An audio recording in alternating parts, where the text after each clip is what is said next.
Socialist ആശയങ്ങളുള്ള പാർട്ടികളുടെ ഒരു പുനരേകീകരണത്തിൻ്റെ സാധ്യത ഇന്നും ഇന്ത്യയിൽ കാണുന്നുണ്ട്.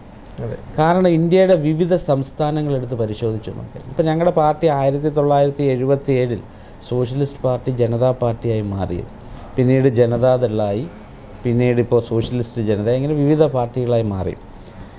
എങ്കിലും ഇന്ന് യു പി എടുത്ത് പരിശോധിച്ച് നോക്കിയാൽ യു പിയുടെ ഏറ്റവും വലിയ പാർട്ടി എന്ന് പറയുന്നത് മുലായം സിംഗ് യാദവിൻ്റെ പാർട്ടിയായിട്ടുള്ള സമാജ്വാദി പാർട്ടി, സോഷ്യലിസ്റ്റ് ഞങ്ങളുടെ പാർട്ടിയിൽ നിന്ന് പിളർന്നു പോയിട്ടുള്ള പാർട്ടിയാണ്.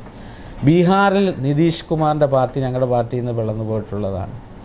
ഇപ്പോൾ ഒറീസ ഭരിക്കുന്നതാകട്ടെ നമ്മുടെ പാർട്ടിയിൽ നിന്ന് പോയിട്ടുള്ളതാണ്. അപ്പോൾ ഇന്ത്യയുടെ പ്രധാനപ്പെട്ട സ്റ്റേറ്റുകളിലൊക്കെ തന്നെ ഇപ്പോഴും സോഷ്യലിസ്റ്റ് ആശയങ്ങളുള്ള പാർട്ടികളുടെ ഭരണമാണ് നടക്കുന്നത്. അപ്പോൾ തീർച്ചയായിട്ടും ഇവിടെ സൂചിപ്പിച്ചതുപോലെ, നിഖിൽ സൂചിപ്പിച്ചതുപോലെ, ഒരു സ്പേസ് ഇന്ത്യൻ രാഷ്ട്രീയത്തിൽ സോഷ്യലിസ്റ്റ് പുനരേകീകരണത്തിൻ്റെതായിട്ട് കാണുന്നുണ്ട്. പ്രത്യേകിച്ച് കോൺഗ്രസിൻ്റെയും ബി ജെ പിക്കും ബദലായി കോൺഗ്രസ്സിൽ ഇപ്പോഴത്തെ യു പി എ ഗവൺമെൻറ്റിൻ്റെ ചില ആഗോളവൽക്കരണത്തിൻ്റെ സാമ്പത്തിക നയത്തിൻ്റെ ഭാഗമായിട്ടുള്ള നടപ്പിൽ വരുത്തുന്ന ചില ജനവിരുദ്ധ നയങ്ങളും ബി ജെ പിയുടെ നിലപാടുകളും ബി ജെ പി നടക്കുന്ന അസ്വാരസ്യങ്ങളും ഒക്കെ ജനങ്ങൾ ഒരു പുതിയ ഭരണമാറ്റത്തിന് ആഗ്രഹിക്കുന്നുണ്ട്. അതിന് വഴിതെളിയിക്കുന്നതിൻ്റെ ഭാഗമായിട്ടാണ് സമ്പൂർണ്ണ ഞങ്ങളുടെ സമ്മേളനത്തിൽ മുലായം സിംഗ് യാദവിനെ ഞങ്ങൾ ക്ഷണിച്ചിരുന്നു. ഇതിൻ്റെ ചർച്ചയ്ക്ക് ആരംഭം കുറിക്കാൻ വേണ്ടി. മുലായം സിംഗ് യാദവ് ഒക്ടോബർ 11 എന്ന് പറയുന്നത് ജയപ്രകാശ് നാരായണൻ്റെ ജന്മദിനമാണ്. ജയപ്രകാശ് നാരായണൻ എന്ന് പറയുന്നത് സോഷ്യലിസ്റ്റ് പാർട്ടിയുടെ ആചാര്യന്മാരിൽ ഒരാളായിരുന്നു. ജനതാ പാർട്ടിക്ക് രൂപം നൽകിയ ആളാണ്. അത് ഉത്തരേന്ത്യൻ സംസ്ഥാനങ്ങളിൽ വലിയ ആഘോഷത്തോടു കൂടിയാണ് അദ്ദേഹത്തിൻ്റെ ചരമദിനത്തിൽ പാർട്ടിയുടെ പരിപാടികൾ നടക്കുന്നത്. അപ്പം അന്ന് അദ്ദേഹം യു പിയിൽ പങ്കെടുക്കേണ്ട ഒരു മഹാറാലി ഉള്ളതുകൊണ്ട് ആ സമ്മേളനത്തിൽ വരാൻ സാധിച്ചില്ല. എന്നാൽ ഒരു സന്ദേശം അയച്ചിരുന്നു. ആ സന്ദേശത്തിൽ അദ്ദേഹം വീരേന്ദ്രകുമാറിൻ്റെ സമകാലിക പ്രവർത്തകനാണ്.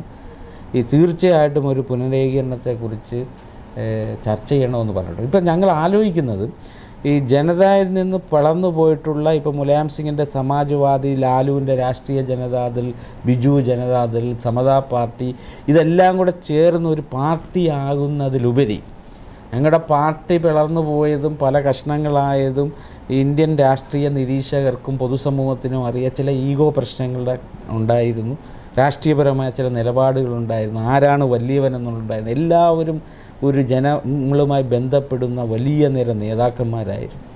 അങ്ങനെ പല കാരണങ്ങളാൽ പിളർന്നു പോയെങ്കിലും വീണ്ടും അവർ ചേർന്ന് ഒരു പാർട്ടിയാൽ ചിലപ്പോൾ പ്രശ്നങ്ങളുണ്ടാകും എന്ന് കണ്ടുകൊണ്ട് ഇപ്പോൾ വീരേന്ദ്രകുമാർ തന്നെ മുൻകൈ എടുത്തുകൊണ്ട് മുന്നോട്ട് വെച്ചേക്കുന്ന ഒരു ആശയം യു പി എ പോലെ, എൻ ഡി എ പോലെ വിവിധ കക്ഷികൾ, ജനതയിൽ നിന്ന് പിളർന്നു പോയിട്ടുള്ള വിവിധ പാർട്ടികൾ ചേർന്ന്, അതായത് സോഷ്യലിസ്റ്റ് ആശയങ്ങൾ ഉൾക്കൊള്ളുന്ന പാർട്ടികൾ ചേർന്നൊരു മുന്നണി ഉണ്ടാക്കുക. ആ മുന്നണിക്ക് പാർലമെൻറ്റ് തിരഞ്ഞെടുപ്പിൽ ഏറ്റവും കൂടുതൽ അംഗബലം നൽകുന്ന അല്ലെങ്കിൽ എം പിമാരുണ്ടാകുന്ന പാർട്ടി പ്രധാനമന്ത്രി. അതിനനുസരിച്ച് ഇപ്പോൾ മുന്നണി സംവിധാനത്തിൽ ഘടകകക്ഷികൾക്ക് പാർലമെൻറ്റ് രംഗത്ത് പ്രാതിനിധ്യം അനുസരിച്ച് കൊടുക്കുന്നത് പോലെ പരിഗണന കൊടുക്കുന്ന തരത്തിൽ ഒരു മുന്നണിക്ക് അതിന് വേണ്ടിയുള്ള സാധ്യതയുണ്ട്. ഇപ്പോൾ മുലായം സിംഗും ലാലു പ്രസാദും അത് ആ ചർച്ചയ്ക്ക് ആരംഭം കുറിച്ചിട്ടുണ്ട്.